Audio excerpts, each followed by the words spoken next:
Hello, people. We are back. A2TP podcast, episode 275, and we are back in your living rooms if you watch us. We are back in our studio and bedrooms or your bathrooms or your buses or your cars, wherever you watch us, if you watch us. And we back in our studio giving y'all another show. It's your boy, International Walt. It is. Your girl, Tasha, co-hosts with the And we back for another episode of us. Like we always do. Get right to it. How are you? I am good. How you doing? How you be? Run it down. I feel good. I feel really good. Mentally, I'm a 9. I feel really good. I think about you a lot. Just wanting you to be good, but I don't stress about you. But I do think about you. I just want to make sure that you're good, and then if you're not good, that you communicate that with me. I received your thoughts. Okay. And I appreciate them. But as far as myself, I'm good. I'm good. I'm having some conversations with God, and it's been good. I'm grateful. Finances are a 9. I'm grateful for God's blessings. He's able, and I'm just truly grateful. Work is a 9. Work is good. No issues, but I'm just gonna leave it at a 9. He is always Mr. Giggles over here. Mr. Chuckles. What? Work is a 9. Work is really good. Work is good. And physically I feel great. A little tender, a little sore just tender. Yeah. That's not feeling great when you feeling tender. No, certain things, if you squeeze my calf, it might be like, ooh. If you rub my foot, it might be like, ah. You got tender tootsies. Yeah, so I'm a little tender, but I'm not hurting. But I feel good. I'm a 9, so I'm gonna give them 9s across the board. Cool. How are you? Mentally, I feel like a 9. I feel great.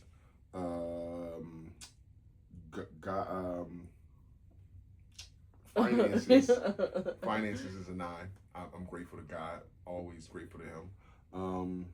Work's a 10. Wrapping up a job. About to go somewhere else. Don't know yet, but work's a 10. Work's all good. And physically, I feel like a 9.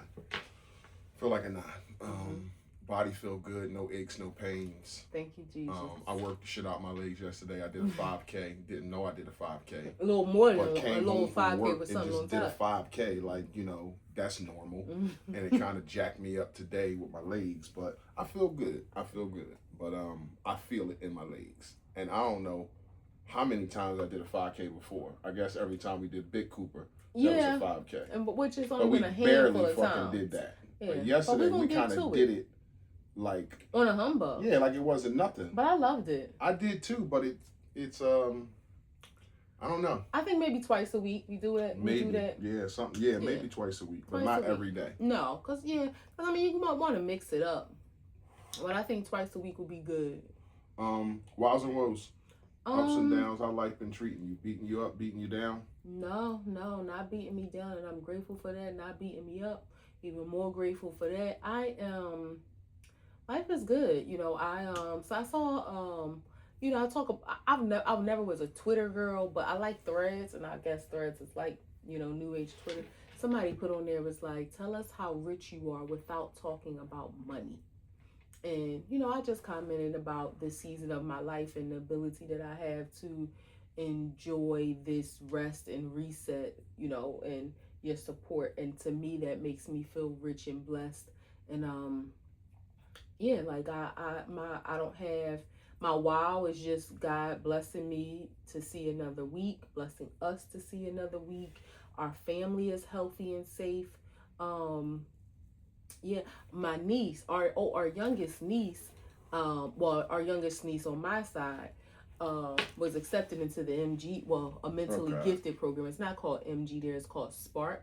So I'm very, very proud of her. Spark of fire under that ass. Yeah, very proud of her. I am too. I'm proud of you, Kenzie. Yeah, Kenzie. She's 10. She's in the 4th grade. She is amazing. And I had posted this, if any of y'all follow me on Instagram, y'all probably seen it, but just really quickly, it's important to teach your kids to advocate for themselves, because at the beginning of the school year, they had her in the class and she noticed like the other kids wasn't on her level. It was like they was learning stuff or people didn't know stuff. And she said to her mom, like, I don't know why they got me in this slow class. And I'm not trying to be offensive to anybody, but that's how she described it. And her teacher, my sister brought it to the teacher's attention, like, Mackenzie's saying, like, she's in this class and, like, what's going on? And the teacher was like, well, we don't have, like, a slow class. We do have some children that need more attention than others, but, I'll look into it. I don't know what happened, how she ended up in this class. The teacher came back to my sister and said she was absolutely right. They tested her. Not only did she test, her test scores were far beyond the students in this class she was in. They exceeded all of the fourth graders in math and reading. So she was placed in the proper class. But I'm just grateful that, like, she spoke up and she advocated for herself, and she knew, like, something ain't, because she could have just sat there all year and been like, oh, this work easy. I'm just going to get these A's. She's not that type of person. I was going to piggyback and say, like, she's smart. And she, don't get me wrong, fourth grade is, like, you could only be but so smart, but she's life smart. Yeah. Like, my niece is life smart. Like, the stuff she says and thinks in her mind when she's not in school, like, you could tell, like, she's using her brain. Like, she don't say stupid shit.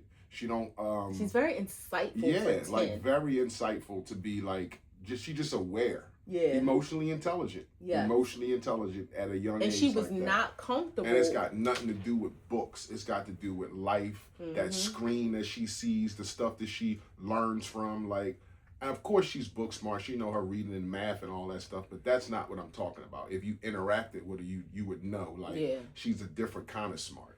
Yeah. So, yeah. And I'm just happy that, my sister has raised children to empower them to speak up. If they just don't like something, they don't feel something, they will tell you if they don't like their clothes. Like, my sister say, like, don't just let me buy something and you think, like, I want you, like, say, no, I don't like it. Don't waste my money and then you don't wear it. So, I'm just happy that she has instilled that in them and that they take heed to that. So I'm very proud of her. And I don't have any woes. So extremely grateful. No woes for me. Y'all know I was getting over the shingles, so I'm past that. There was some residual effects. Some malaise. Yeah, some malaise and some lethargicness, if that's a word. Lethargy. Some lethargy. That sound too much like leprosy. There was some lethargic going around. But yeah, it's coming to an end, and I'm feeling better. I feel good. So no woes on that front. Wow is just always, I made it another week. I'm getting closer to my birthday, which I'll be 49 this year, God willing. Looking so forward to it. And then, just buckling down and trying to wrap up another, a tight year. Once you reach 49, you want to just, like, go away for a little bit. Like, buckle down and don't try to trip, do nothing, like, because you want to make it to see 50. You want to make that 50. So yeah, that's kind of where my head is. And then I got well, no, I don't want to share that, but yeah. Okay. Yeah. And that's good. Yeah, go ahead. So recently there was big headlines in the news. Spirit Airlines. Oh yeah, they croaked. Yeah. 3:00 in the morning. I'm sorry, I like your hand behind me. So what is wrong with you? I just like your hands holding me. What is wrong with you? No. We're doing the show, so just ride it out. But what is wrong with you? You mean ride it out? I just wanted you to Jesus Christ. What is going on here? I'm a little tired. Just wanted you to hold me. Obviously.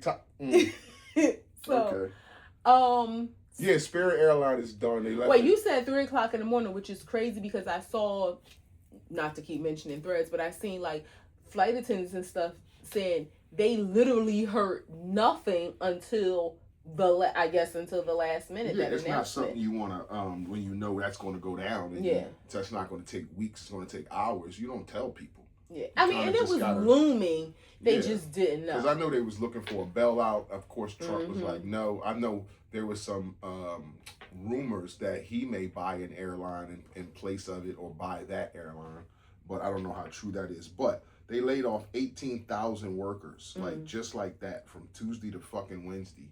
And I don't know if it was that day. I'm just saying right overnight. Right. That 18,000 people just lost their jobs. Now, 18,000 people lost their jobs. People had trips planned, and granted, you may get your flight reimbursement. That doesn't necessarily mean that hotels will reimburse you, or even they reimbursed your flights, but they made it clear they were not in a position to help find new flights. So even if you got your money back, new flights cost so much more. The money, I mean, wasn't the same. That's what I heard too. There was no discounts, and if you got a $100 flight transferred to American Airlines, it wasn't $100 no more. No. If you got a small flight transferred to Delta, that's the thing. There was no transfer. Okay. They were just refunding, and you were on your own to find a different flight. Right. They made that clear. They would refund money, but they were not in a position. They were not assisting. Now, I don't know how much assistance, like if, let's say, if you went through a travel agent or something to that effect, and there was no customer service. And they also said the only way that they giving back a refund is if through them. If you went through a Travelocity or Orbitz or something, then you got to go through them. To get it's going to be a longer process, which that happened to us under a different circumstance before with American Airlines. But, just the thought of, I mean, don't get me wrong, I'm not comparing somebody losing a vacation to losing a job. But that is a huge, like what the F moment to be planning and, be en route or let's just say, you okay? Let's just say you're on vacation and your flight home was Spirit. Yeah. You got to buckle down and do what you got to do to get home. Because if you didn't leave yet and you don't have enough money for a different flight, then there's some different conversations that could be had. Hurt feelings, sad, bummed out, different conversations. But if you are away and your flight was booked on Spirit to come home, you got to get home. So if you don't have the money, hopefully you got somebody you can call. Hopefully something can happen that can assist you to get home, because what you don't want to do is incur additional charges, let's say at the resort or hotel, wherever you are. What you don't want to do is to be at the airport for 24, 48 hours trying to figure it out. I mean, that's just... You don't have a choice. You don't have a choice. I'm just saying, you don't want that. You want to have the funds, or at the very least, somebody that can provide you with the funds. Okay, but let's play it out. You don't have the funds, and there's nobody you can call. There's a group of people that don't have nobody they can call to say, hey, send me $300 so I can get home because I spent all my money on vacation, and they changed the flights. Like you heard, it's on the news. Somebody like, yo, I ain't got $300 to send you. Maybe you got five people that can send you $50. I mean, yes, you might not have one person, but maybe you got 5 people that can send you $50. Okay, cool. What does the person do if they don't, though? Yeah, I don't know. Right. I don't know. Because, again, you're right. You can't keep staying at the hotel because that's going to cost you every night. Your only option is to be in the airport trying to figure it out, because you can't keep accruing the cost at the hotel. Yeah, or find a Greyhound station and catch the bus home, depending on where you are. Now, if you're on the island, you can't catch no bus. I know. I mean, I don't know what the alternative is. If you don't have the money, That's what I'm saying. Like, let's walk through that. Like, what do you do if you don't have the money, you don't have nobody you could call, and you stuck over somewhere and you need an extra $500-$600 to get home, and it's like, damn, like, how do I do this? I would like to think. But maybe you can't think everybody has somebody to call, no. everybody has 6 people. I wasn't going to say that. Oh. I would like to think that it wasn't wasn't publicized at all, but that in some way, shape, or form, one of these I don't care if it was Alaska Airlines that just so happened to be in Barbados and they agreed to fly you back to Chicago. Like, I would like to think that some airline somewhere, with all these different airlines that are flying in the sky, somebody said, okay, we'll accept this payment. Like, maybe we're not giving you any upgrades, Lord. You may be in the last row, but we can clearly see you had a flight everybody in the aviation industry is aware of what has happened. I would like to think some airline would say, we got a seat available. Now, maybe not immediately. Maybe you do got to stay in the airport for 48 hours. Then we got a seat available. I don't see it happening because it's a supply and demand thing. It's like, okay, now we're in business to make some money. And I mean, I get it, but we've been on planes where it's been like half empty. So that's all I'm saying. But that don't mean those people have to be like, hey, the church doors is open. I didn't say they have to. I'm just saying I would like to think that, of course, that it's not announced because they didn't want the floodgates to open, but that some airlines somewhere will help people out. Would have, and maybe they didn't announce it because they didn't want people to automatically say, "Oh, I don't have it." You know, they wanted people, but because you got to think, you have to be a very special person to lie to the point where you're in the airport for $24, $36, $48 to just not pay it. You would think at that point they would be like, okay, this lady, this man, this family, they really don't have it. Like they've been sleeping. It's God forbid if you got kids. Yeah. Like they've been sleeping in the airport. Like we got to do something. I would just like to think that in that case, they would realize, like, okay, they're not faking the phone. Because if they had it, they would have took their asses home 24 hours ago, but they've been in the airport for 72 hours. So that's all I'm saying. Thousands of people across airports, and it's like, we can't do that for everybody. So no, that's what I'm saying, not being publicized. Yeah, I get what you're saying, but that's a tough one. Goodbye to Spirit. Next year right now, we might be saying Gulf Airlines. It'll be another one in its place. Airlines have come and gone. I remember growing up, Eastern Airlines. I remember my grandma used to fly Eastern. U.S. Air was huge. I remember U.S. Air. American Airlines took over them. Yeah, I remember U.S. Air. I don't remember Continental. People you talk about. I remember Continental, but I flew on Eastern. I believe it was called Eastern Airways when I was younger. I will never forget. I'm dating myself, but this was when you were allowed to smoke in the airport. But I will never forget sitting in the airport. I want to say we were in like Cleveland or something because there was a layover. I think this is when we were going to Milwaukee. And it was a smoking section. And, you know, most of it was non-smoking, but there was a smoking section. But literally, the separation was me and you. It was a sign on the wall, no smoking, smoking. And it was like, there's no separation. It's just, here's a long bank of seats. From here down, you can smoke. From here down, you can't smoke. But blowing. Yeah, but you could smoke in the airport during that time. I'm sure you could smell it. I don't remember, because I've always hated cigarette smoke.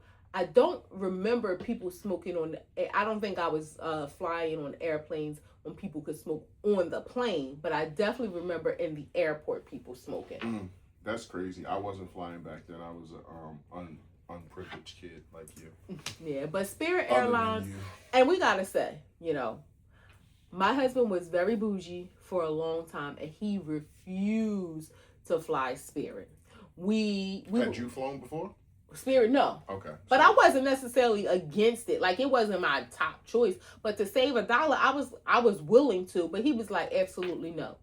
We flew Frontier, and it was like, it literally felt like you were sitting on those plastic porch chairs on the plane. Like, Frontier, the most uncomfortable seats.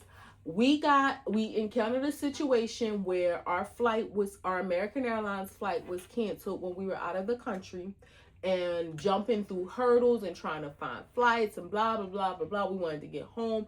We ended up, Spirit was the only one available. And we booked the flight, and it was not that bad. It wasn't. It was not. And again, that I don't bad. know. I remember I was comfortable.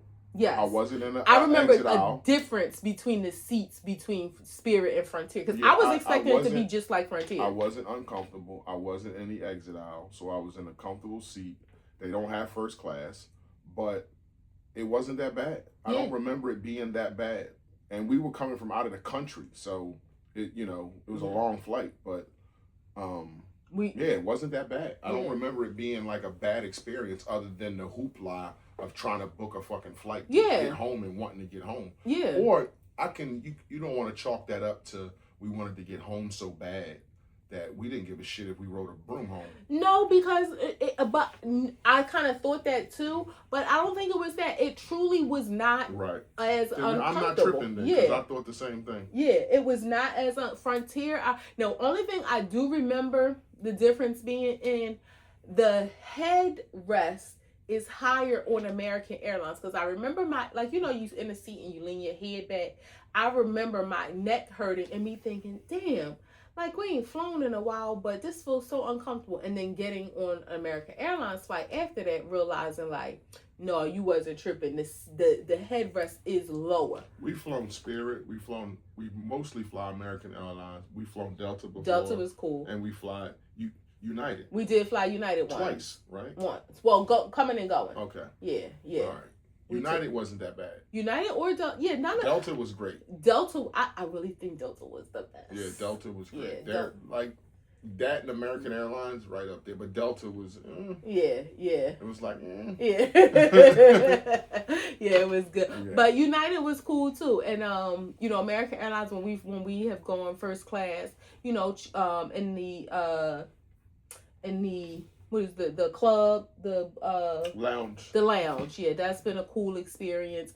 Actually, we did fly first class on United, because that's when we flew out of Newark and we was in that lounge. Mm-hmm. Yeah, so I mean, our experience has been cool. I think really Frontier was the worst travel, like as far as comfortability, and they got us on the bag. Yeah, they got me on the bag. Just walk up to the counter about to get on the plane, and they like, yeah, your bag $100. A carry-on that he has taken. I mean, not a carry-on, a personal item he has taken on every trip. Nobody has ever questioned it at all. So just on that principle, I wouldn't, unless it was like an emergency situation. I'm not trying to fly Frontier. And then they told a family of 4 in front of me, yeah, Same all y'all thing. bags $50 a piece. No, it was $100. You had to pay $105. He had to pay $105 for each of them, so he had to pay $420. How you know this man got $420? Just out the blue like that, walking and getting on the plane. And they don't even look at you. They just like, yeah, it's $420. Yep. Like looking at the cash register, like how you want to pay. Like there's no fucking exchange. There's no barter. There's no nothing. Yeah. They don't even want to hear like, hey man, like I might be jammed up. Like I got vacation money and now you telling me take $500 out of it. And he paid it for his family. You paid it, but it was like.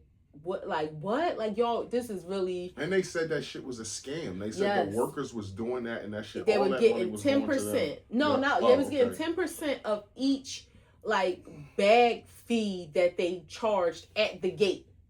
Yeah, it was like a congressional hearing about them doing that. Yeah, that's some bullshit. If I ever heard it, I will never ever. It got to be somebody. She got to be hurt or dead for me to fly on some goddamn.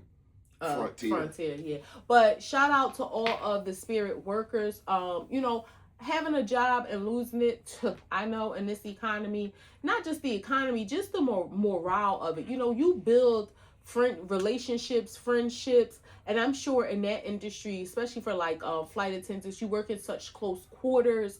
I hope it's so many people losing jobs. At some point, it's going to be like, how are all of these people going to find new jobs when there's so many people looking for jobs? But I definitely hope they land on their feet. And there's so many jobs being taken. Yeah, I saw some people, really, sad about it. And again, it happening like overnight, and it's like, damn. And some people have been doing it for years, and I don't think we've ever encountered like a bad flight attendant, no matter what the airline was. Like, it seems like those people who do that job really love their job. We had a white man on the flight before that we kind of avoided. A white bald-headed man that kind of looked like an asshole. Okay. Yeah, but talking about jobs and workplace and just the morale and the leadership, Amazon. Yeah, a few weeks ago, a Amazon worker died. I think he had a heart attack or some type of medical condition at his station and died and fell out his seat and was on the floor. And supervisor of that section of the warehouse instructed everybody to keep working. Ambulances and stuff was on their way, but keep working.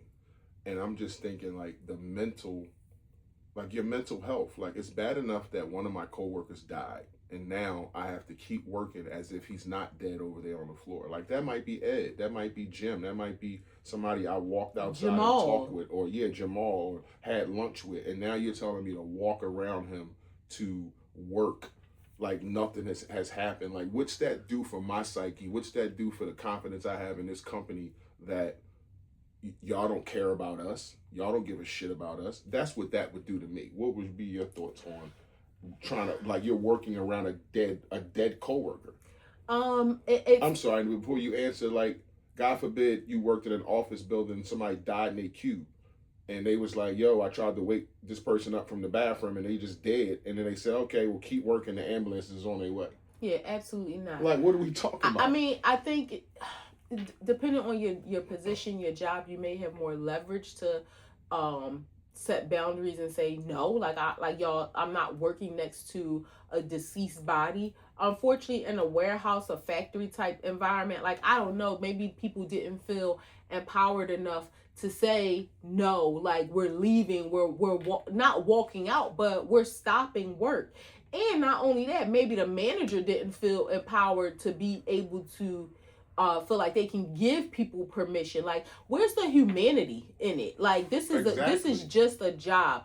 You know, and this is one of those reasons too, when people say, oh, I got 300 PTO hours and I'm stacking them. Man, are you crazy? F that job. I mean, go back, but take your PTO and take care of yourself, because as you can see, if you drop dead, they ain't stopping to protect. And I'm sure this is not at every job, but this just goes to show you how some one of the biggest companies in the world. Yeah. The biggest company in the world. But you know what this makes me think about too? There's been, and I know we'll talk about, you know, other things related to Amazon, specifically the Met Gala, but it just goes to show, when you are you've positioned yourself as such a huge conglomerate. You almost have made yourself like a necessity in people's lives, even though the things that most people are buying aren't really necessities, but you're so heavily relied upon in the world of commerce. Yeah, it's a necessity. It makes you think, is there anything that Amazon could do that would make people stop shopping there? No. I think they would just have to go out of business on their own. Like, something happened, they don't even tell us.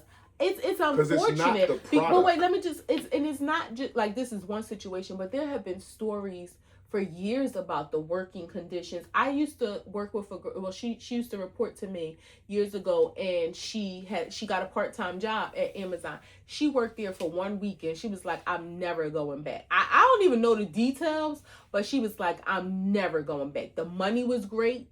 And yeah, I never even thought enough, but it was just like, wow, like, it was that bad. She was like, hell no, I'm never going back there. Like, literally a Friday night she was starting, and by that Monday she was like, nah. And so I don't know what happened, I hear but it's you've heard a rigorous, it's a all day, like, assembly line, like that type of atmosphere. I heard they want you on your feet all day, and you break. Horns go off and you off break, like that type of thing. It keeps going and going and going. But I'm not working. I think I would probably quit after that too if you tried to ask me to work around a dead body. Like, my exit is going to be out the door. Like, let me try to find another job where I'm making equal money or you know, something close. But I can't be working nowhere where Jim died and y'all like keep working. That just don't sit. The respect for the manager that told everybody to keep working is gonna, like, no, everybody's gonna look at him like he's a piece of crap or she's a piece of crap. Yeah, and you got no balls to even stand up when somebody dies. Like, nobody ain't asking for a raise. Ain't nobody had a tantrum. Somebody died and you can't stop work to figure out what to do. Yeah, that's horrific. Yeah, that's crazy. Like, policy or no policy, like, what do you think? Jeff Bezos is gonna get a call that, hey, somebody died and you stopped work, now you fired? And that's the thing. I think that anybody in the executive level leadership would say, hey, you stopped working. But I think sometimes you have jerks that are in position of power, in a low level position of power, that they don't even, one of my former leaders told me, indecision is worse than the wrong decision. Yep. So I would rather you make a decision, and if you made that. well, you probably did say that, but he used to say that as well. I want to say a long time ago. He used to say that as well, and he used to say, "I would rather you make a decision and ask for forgiveness later." Because if you can't make a decision, what does your boss need you for? If it's like, I can't make a move without getting your permission, like, you gonna keep interrupting me to ask me everything you need to do? I might as well just do it. Exactly. Like, why are you so here? In that position, and not to like discredit anybody's job, but I'm talking about whoever this specific person was that gave this directive. This was probably some low-level supervisor who was afraid to make the decision to say stop, but the next level or the next level or the next level would have been like, what the freak? That person should be in trouble, because if I was in charge, I would say I would rather get the backlash of having stopped production than have a negative morale being set with the staff, a negative light shown on the company, because obviously the story's going to get out that this is what happened. That's a PR nightmare. It is a PR nightmare. I mean, I'm in a role of leadership. I just people that that work under me at work. So if somebody died, like my first thing is their family.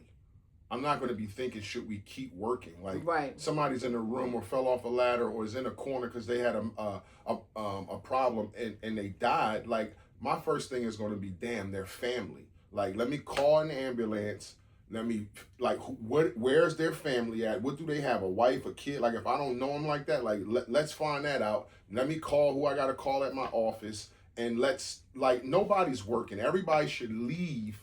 Like, there should only be a few people. If I got a jacket or a shirt, I'm taking it off to put over their face, I'm just not doing that. I'm not doing that. Like, somebody died, that's a big fucking deal at work. Yeah. Somebody came to work, supposed to come home, and they fucking died.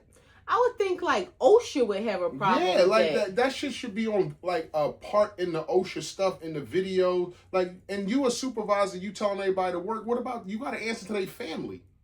Like, they family gonna know you told everybody keep working. And again, 1,000 people in the warehouse and one person drops dead. You're gonna have 999 people that gives word of mouth that, yo, the supervisor said keep working.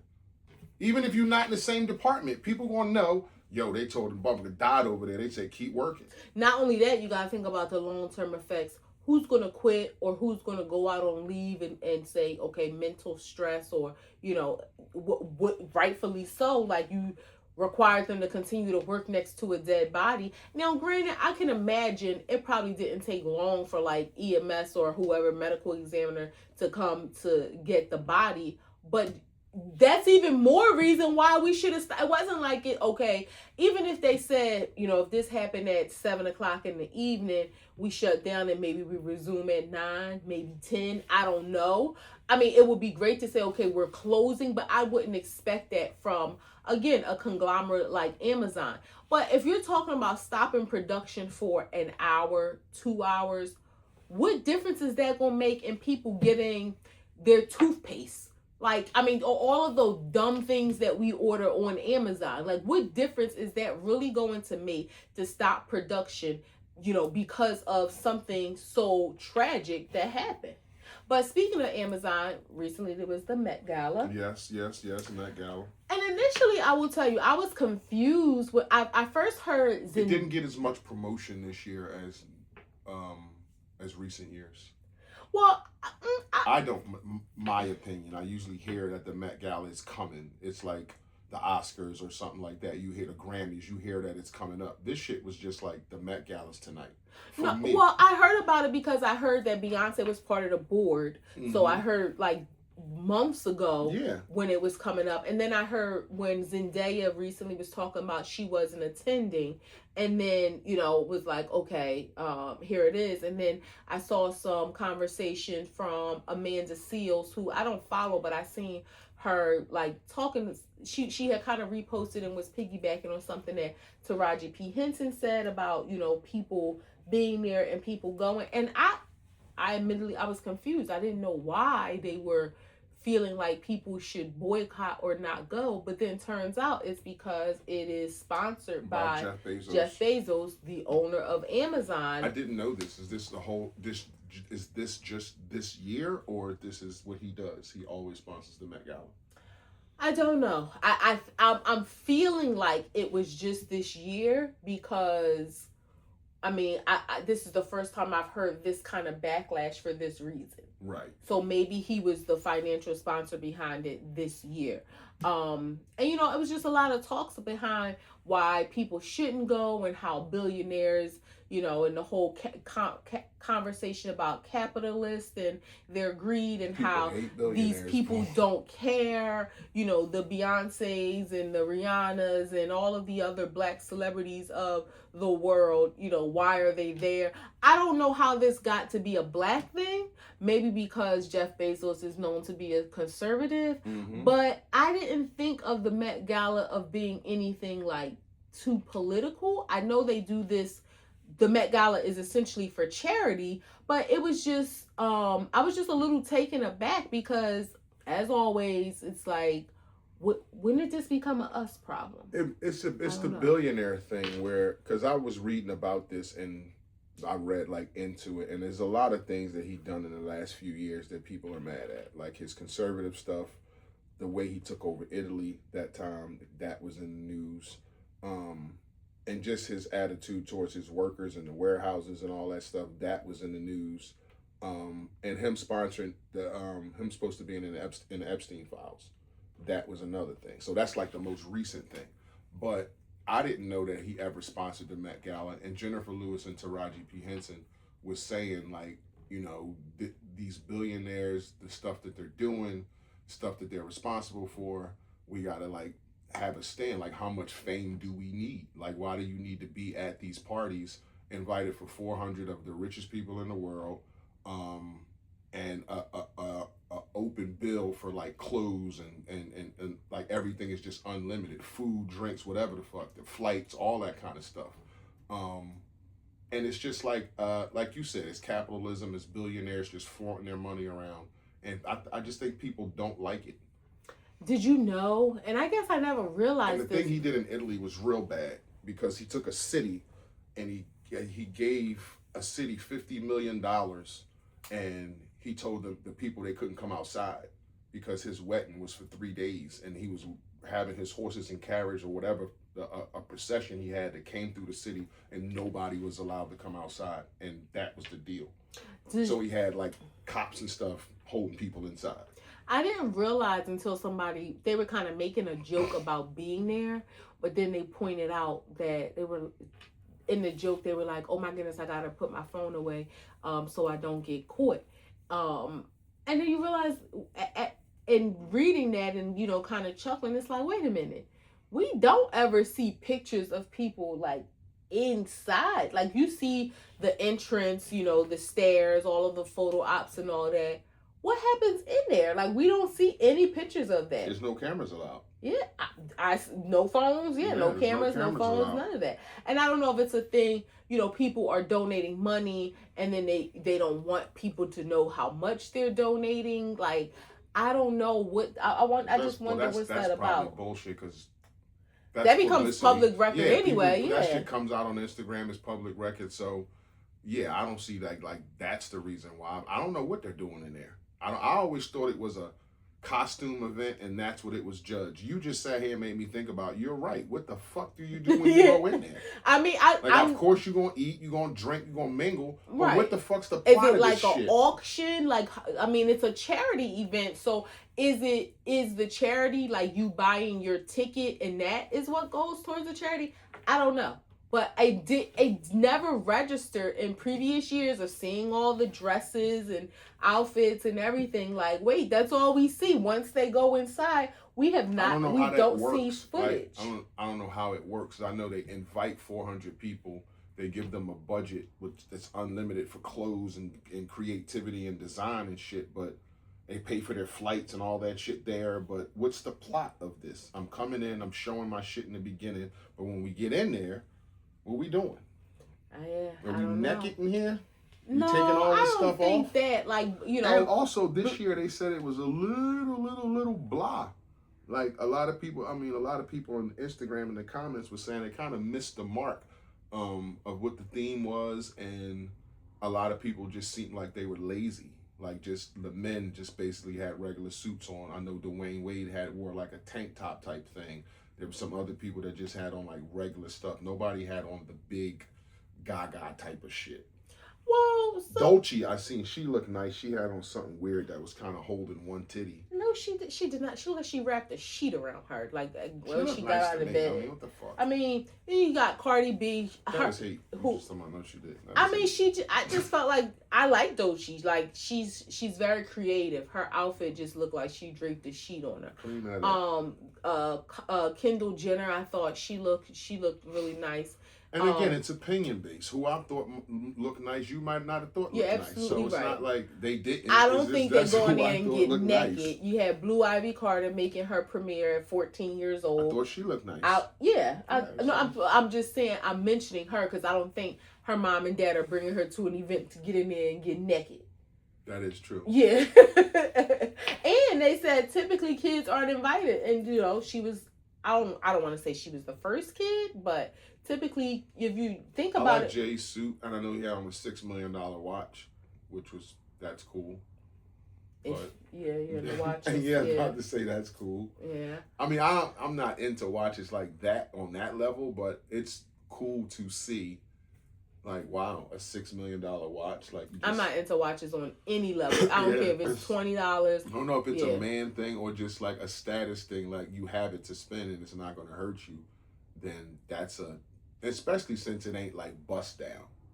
Like, you know, diamonds all in it. But a regular looking watch is like, damn, that shit's $6 million. And they showed the watch game of A$AP Rocky had on a watch that was like $175,000. Some women had on watches that were like $50,000, $60,000, $100,000. Like, it was a page that showed everybody's watch there. Out of all the pieces of jewelry and things like that I would want, a watch is probably like near the bottom, if not at the bottom. I just feel like we are around. So, I mean, I guess some people wear it just as jewelry, but just wear a bracelet. Like, we're around so many things that have the time on it. I don't, you know, whatever. But, yeah, I like the Met Gala, like you said, it's one of them things that's like a big to do for you. I don't know how they determine who they're going to invite.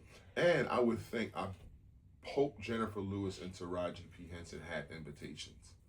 And then not just talking from the sidelines. You don't take a stand like this and not have an invitation. You take a stand and say, hey, I was invited and I'm still asking y'all, how much fame do we need? It's a party for nothing. Well, you know? Zendaya definitely was invited. She's always invited. And she said she wasn't going. Her Law Roach, who was her stylist for years and years. Has B ever went? Her Law Roach actually was the designer this year for Jeff Bezos' ex-wife this year. She still attended, even though they aren't together. So, but Zendaya decided that she wasn't going to participate. This was Beyonce's first time attending in 10 years. Oh, so she was part of the board this year. She was like co-chair. I'm not sure. Maybe he attended with her, but I don't know for sure. I've never seen them there. That's why I asked that. It doesn't seem like something that they would do. Yeah, Beyonce definitely has gone before, but it's been 10. I don't know how many times in the past she has gone, but I do know that this is her first time in 10 years attending. Okay, so since 2016. Yeah, so. 3 grams? Yep. Go. There was a very unfortunate story that was reported about 2 brothers that were killed. What was sadly unique about this story is their birthdays were the same day. So they were 5 years apart, but born the same day, on February 23rd. I don't exactly remember the years. And they were killed. They were born on the same date, and they were killed on the same day. So they got a call from their sister. Let me tell the story. Do you think you can look up just so you can get their names? It was Gianni and But the sister had called because she was fighting with her boyfriend, and she called her 2 brothers to come up and I guess, rectify the situation, to see, what was going on, why you fighting my sister or whatever. They got into a situation where he put both of them down. The boyfriend I'm speaking of put both of the brothers down, and again, a tragic fucking situation. Yeah. What was their names? Gianni and Jaheim Pierre. So that was their name. And it was mixed reports because yes, that's what I heard reported initially was that the sister called. Something else? Was that the sister called them, and then I seen another story because people. I don't think anybody was blaming the sister, but the conversation was being had like, why call your brothers instead of calling the police? But then some people were saying that everybody got it wrong. She didn't call her brothers. Her brothers were there when the argument was happening. But either way, just such an unfortunate situation that, I don't know if necessarily domestic violence, because it wasn't reported that she got beat up or anything, but that they were arguing and that she was scared. That's how it was reported. That they were arguing, she was scared, she called her brothers. Her brothers came, it escalated, they both ended up deceased. But that's what I'm saying. If you're arguing or fighting, it seems like something is left out. Like, why does it escalate to that degree if it's just an argument? You know what I'm saying? Like, if it's just y'all hollering at each other, then why are we addressing him, in a manner where it's escalating to the point, or he's addressing us? Like, it seems like something's left out. Like, or she could happen. But you think she called her brothers crying? Maybe they didn't ask enough questions. They know my sister crying, we showing up, and then they show up on some. Aggressive because they think their sister has been hurt, and the guy in defending himself, I'm not defending him, but maybe he like it's 2 against 1. They coming to get me. Mm-hmm. If he has a weapon, he did. No, I think one of them was. It said one was found in a closet, and was deceased, and then the other one was taken to the hospital and passed away. I mean, this has been a thing in the hood, and I'm not saying this is a hood story because I don't know, but in the hood, like, girls that call their brothers or their family members to come and handle a situation, especially when you know who that person is. Like, he might have known who her brothers is, and it's like, I know who you calling. They don't fuck around, so let me not fuck around. Mm-hmm. And that's the type of energy you have. But you should definitely call the cops in that situation, not a family member, because this is the type of shit that can happen. Men start to, who dick bigger, and you hit my sister, you hit my cousin, and next thing you know, somebody shot or beat to death because, men, they just getting at it. And this is what happens when you say, hey, and especially when you with a guy that this, and I'm not saying this is her situation, but DV happens in your relationship, and you calling your brothers to come beat him up, but next week you back with him, or next month you back with him, and it's like one of these times you call your brother, he might get hurt, or your boyfriend might get hurt in a way where they don't come back from it. Yeah. So it's just best to call the cops in that situation. Or because we know, like saying call the cops, like we know a lot of people ain't calling the cops for anything.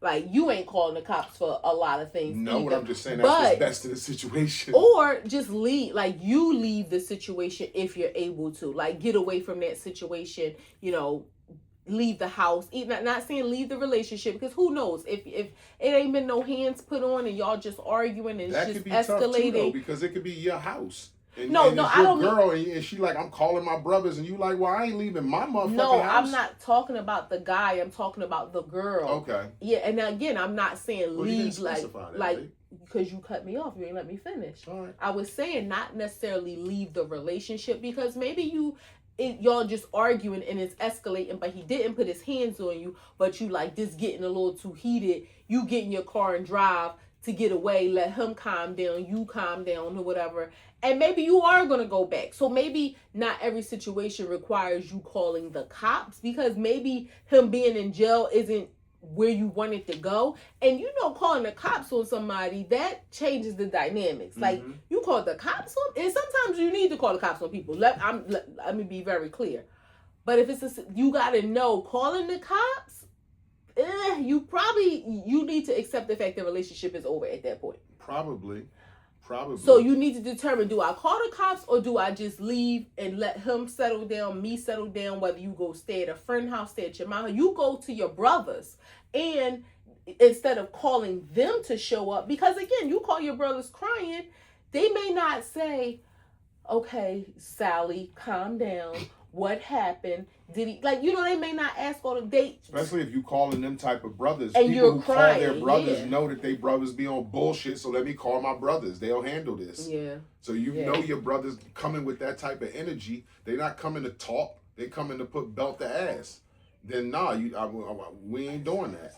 Yeah, and these gentlemen, one was born in 1998 and the other was born in 2003. So you're talking about 23 years, right? 23 years old and 28 years Rest old. in peace to Gianni and Jaheem.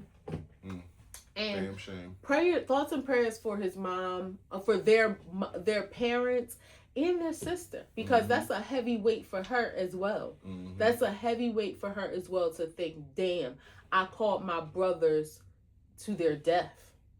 Yeah. Like, that's heavy. Yeah. That's heavy. And again, I'm not saying I am not saying don't call the cops. I'm just saying just determine, do I need to call the cops? Do I just need to leave the situation? But think about you calling somebody to a situation. What could be the possible outcome? Because like you said, men get involved, and you know your dude, you know your brothers. Are they just gonna talk? No, like that's what I'm saying. The reason why you calling somebody is because you know they can fix the situation. You're not calling some punk to come and handle your boyfriend if he's being rowdy. But that's what I'm somebody saying. You think he can be checked by them. And that's what I'm saying. You know your man, and do you have a man that's, I don't want to say that's a punk, but do you have a man that can be checked? Or do you have a man that's going to be like, you can't check me, and this is the unfortunate result? Yep, Graham too. I saw this on the internet. Do these new age women, new age girls out here today, do you really think they care about banging gay dudes? Like back when we was growing up, it was DL guys and it was nasty. Women would out them. And I don't know the percentage of women that still was fucking these guys. I know they had wives and kids and shit, but I don't know the percentage of women that were still voluntarily fucking these guys once they knew that they were DL. But now it seemed like women don't care that a man may have had a gay experience before in his life. Like he still can get some coochie. So you're saying two different things, because are you saying that the man is currently living a homosexual or a bisexual life, or he had a gay experience but now he's living as heterosexual? He kind of goes back and forth. So he's bisexual. You might hear he's with this dude, and then next thing you know, he's got a girlfriend for a year or two. I think women only care how they'll be. I think some women absolutely care. Like, no. If you mess with men, we can't mess with each other. But I do think that there is a small group of women that behind closed doors, they don't care, but they wouldn't like be in a public relationship. Yeah, I do think there's a small group of women that they, if they knew. What changed though? Is it the whole gender fluidity thing that's going on with the LGBT, no. where everybody's just, let me finish, where everybody's like accepted with their sexuality, and I'm like, I don't kink shame, I don't shame nobody for what they do. If you good to me, you good to me type shit? I don't think so, because I don't think gender fluidity, I don't think there's a double standard with gender fluidity, a double standard that benefits women. But I don't think gender fluidity is accepted in men. So they are looked at as homosexual. I think what changed is women are desperate. I think so you think that group of women who are okay with this guy sometimes dates guys, I'm so desperate, he spends money on me when he's with girls or with me, that I'm that desperate that I'll accept that? I don't think it's just he spends money on me. I think it's the companionship. I think, they feel like, okay, he does like women because he's with me sometimes. He may be with men, but while we in this relationship, it's us, we together. And I think the desperation for companionship. I don't even think it's about, oh, he spends money on me. From what I hear, the dating game is nasty, filthy. It's scummy out here, and the pickings are slim, and those pickings are ain't the best. And I'm not just saying for men. I'm sure men probably say that about a lot of women as well. But I think it got to the point that women are pivoting or kind of, I don't necessarily want to say lowering their standards, maybe just changing their standards. Because I mean, that's a hell of a standard to change, to say I'm okay with you banging guys in the ass or getting banged in the ass, sucking dick, but this year you're with girls, this season you're with girls, and I'm okay that it's me. Like, when did that change where women stop thinking this isn't okay? Well, I mean, we say it's not okay, but for some people who think it's okay to be bisexual, I think there's a small group of people who never had a problem with it. Then there's a larger group of women who've always had a problem with it, and then there's a small group of women who they have a problem with it in public, but behind closed doors they accept it again. And I think it's out of just wanting something. To be clear, bisexual people operate in the LGBTQ, in that community. I mean, bisexual people don't operate in our community. Am I wrong about that? I don't know what you mean. Like, yes, they're considered. That's what the B is. LGB. No, but what I'm saying is, I don't know if I'm saying it right. Like, most of, man, I don't want to say it wrong. A bisexual person, sometimes they date men, sometimes they date women. I know, but what I'm saying, do they operate in our community as heterosexual people, and just all the heterosexual people they know are cool with them being bi, or do they operate mostly in the other community? I think it's mixed. I don't think it's like one or the other. I think for one, some people that are bisexual people just may not know. That may be the DL people or the openly bisexual people. Because the DL people are bisexual as well, because they're living the life as a heterosexual man, but they are messing with men. So I think, that though they're bisexual, they're messing with men and women. And then you have the openly bisexual people, like men who like, yeah, I got kids because I had, a girl before, but I mess with men too. I don't think it's one or the other. I think heterosexual people scrutinize it more than they put more thought into it than they do.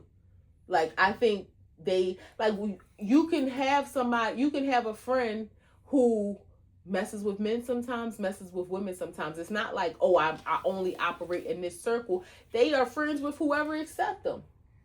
I understand that, but I'm just talking about my lived experience. I'm going to be 49 years old. It's not many heterosexual men who have friends that are bi. I agree. That's what I'm saying. So mostly that bi man is operating not within the heterosexual community, mainly in the community that accepts him. That's what I'm saying. You got 8 friends that grew up in high school, whatever, like the heterosexual or whatever, like a group of men. Most men don't have a friend that's just, oh, you fuck dudes sometimes. So that's what I'm saying. Maybe I'm not saying it right, but that's what I'm trying to say. That guy operates mostly in the gay community. Probably. Is what I'm saying. Probably. Or people just may not know that guy is bisexual. So that's DL. You said, when we was talking, you said openly bi. Well, I said there are some DL men. Yeah. And there are some openly bisexual men. Right. The openly bisexual men, that's what I was asking. They operate in the gay community. Because operating in the heterosexual community, again, I haven't seen it in my lived experience where a group of men, you don't have a lot of friends, like, and I'm not saying as a shot, but it's not like you have a large social circle. Like you worked at the same job for 20 plus, almost 30 years. So I look at, I say the same thing to Toya, like your network of people is smaller because you. But that don't mean I don't have a lived experience. It don't have to be my personal experience. It could just be a lived experience. I'm not saying you're wrong. You're absolutely correct that most heterosexual men don't, but I think that maybe a small percentage that do, especially when you think about men who came through like the college experience, because you meet people from so many different walks of life. So it may be a small percentage of people like, yeah, that's my homie Harry. Like, yeah, he gay, but we still cool. Yeah, but that's an anomaly. That's not the norm. I said a small. Yeah, but I'm speaking about the norm. I'm not this. I'm sure it happens, but I'm just saying most men don't have a friend who just says I fuck guys sometimes. Yeah. And it's different for women. I'm sure you can have a girlfriend and say, hey, I eat pussy sometime, but men don't have that. And you still would be a friend of hers, and it wouldn't be no skin off your back. It's like, oh, she eat pussy sometime. That's on her. But men don't look at it like that. It'd be like, yo, what you mean you fuck dudes sometime? But I think you're right. When you talking about, you like being open like that. You're right, but I think women, I think it would be more accepted by a group of heterosexual women friends for them to have a bisexual female friend. But I still think that bisexual female friend would probably have more friends from the LGBT community than not. Yes. I think so. Just because of having that commonality. Yes. And that's what I meant by operate in that community. Last grant. Dating red flags. You put this up here. So I saw a post and a woman was saying how she had a date scheduled with a man, but she canceled the date because I guess somewhere in the conversation, the guy mentioned that his kid was coming over for the weekend, and the kid was like packing his bag, like to come over to the dad's house. And to her, it was like, nah, this is a red flag, because if you are a co-parent, your kid shouldn't have to bring a bag to your house. Like, whatever he has at mom's house, like maybe he got to bring his iPad or something. But if he got a toothbrush at mom's house, he should have a toothbrush at your house. If he got pajamas at mom's house, he should have pajamas at your house. So it shouldn't be a need to like pack a bag and bring stuff. I guess if he got a bedroom at mom's house, he should have a bedroom at your house too. And it just made me think like, if we've talked about this before, like if we were in the dating, arena, like things that we would and wouldn't accept. And that, like when she explained it in her post, it was like, okay, I get where she's going. This makes sense. But it wasn't something that I ever thought about. It doesn't really though. I mean, it makes sense if she's right. If she's wrong, if she pegged this guy wrong, and let's just say, like, cause you brought that to my attention. If you pack an iPad, let's say you tell your son, pack your iPad, your favorite toy that you go back and forth with, and that's your bag. That's your book bag. Throw that shit in your book bag and pack your bag. Then you're packing your bag. It doesn't necessarily mean, although it could, get 3 pairs of drawers, get some socks, get some t-shirts, because ain't none of that shit here, and then you coming over with, your bag. But you could just be throwing your favorite blanket, your toy, and your iPad in your bag, and that's your bag. Well, I mean, but the way the message was conveyed was like he was packing a bag because he didn't have things at the dad's house. So again, if you just grabbing your iPad and your favorite blankie, you would think you're not putting that in the bag. You're just grabbing it, throwing it in the back seat, getting your car seat, or put your seatbelt on and let's go. But it just made me think those red flags that, when it comes to the dating world, do you feel like people may be cutting themselves short? Like, I think that, like, if I was dating, I absolutely would not deal with a man who was a deadbeat. Like, you're not part of your child's life. Like, you don't talk to your child every day. Like, you don't, like, that would be something that I just I wouldn't be accepting of him being a deadbeat. Now, there are some, caveats what about to the that. extenuating circumstances? There are some caveats to that. If it was like an ongoing deadbeat word, like if there was an ongoing situation where he's like, oh, my kid, my baby mom won't let. I probably still wouldn't date him because of that. Because it's like, I don't even want no parts of this drama at this age.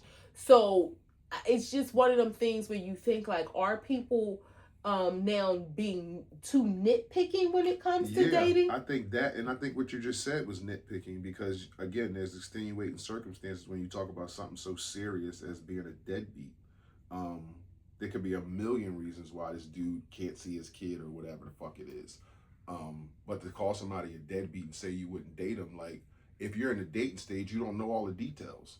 So you should probably give a little grace just to get to know the details, then make a decision. But well, I'm going off and not just like meeting him for the first time, but if we're having a conversation for a couple weeks or so, I still think you don't know all the details about that. You know me for a couple of weeks. You don't know all the situations about my baby mom and my kid and all that kind of stuff. Like it's just too soon. It's just too soon for what you to I'm be saying. Like, if I got the details from based on what if we've been talking for a month and you ain't seen your kid, it might be a reason why I ain't seen my kid. And again, it might be a reason that I ain't shared with you. It might be again, you can't just say because I ain't seen my kid in a month, I'm a deadbeat. I don't accept that. Like, maybe if that's your opinion, that's your opinion, but I don't have to agree with it. Maybe deadbeat isn't the right word, but I would not want to be part of that situation if you had a kid and weren't an active parent, or you had like some baby mama drama going on. Yeah. That's exactly what it could be. Some baby mama drama. I wouldn't date a girl who didn't shower at night. If he was a morning shower, we can't date at all. I can't fuck with you. You take the whole day and you get in your bed like that and you just rather shower in the morning before you leave? Nah, I can't rock out like that. Your whole shit dirty. Your whole shit dirty. God. So I would judge you for that. Absolutely. I also would judge a person who... Wait, let me pause right there. Let me ask you a question. Okay, let's say y'all meet, y'all talking, y'all been on 3, 4, 5 dates, and y'all haven't slept y'all haven't been together for your bedtime routine yet, and you I'll probably ask the question. Like, I don't need a scenario for that. I'll probably ask the question. Like, really? Yeah. Okay, all right. Yeah, I would probably ask the question. And I also would judge a person who gets out of the shower and stands on their mat and drips on it. Because like dry off in the shower, and your mat is for your feet, not for your body to drip on it. That would be always wet and nasty because it was not dry the next day. You would do it again the next day. I would peep that and be like, that's gross as shit. Babe, I don't dry off in the shower. You get out on your mat? Yes, and I stand You'll get on the papers tomorrow. Yeah. That's a wrap. Act 2 the podcast, episode 275, coming to a close. This whole relationship's coming to a close.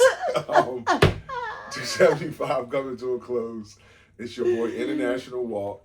It's your girl, Tosh, the ghost with the most. If y'all fuck with us, y'all fuck with us. If y'all don't, y'all had the chance to. Peace.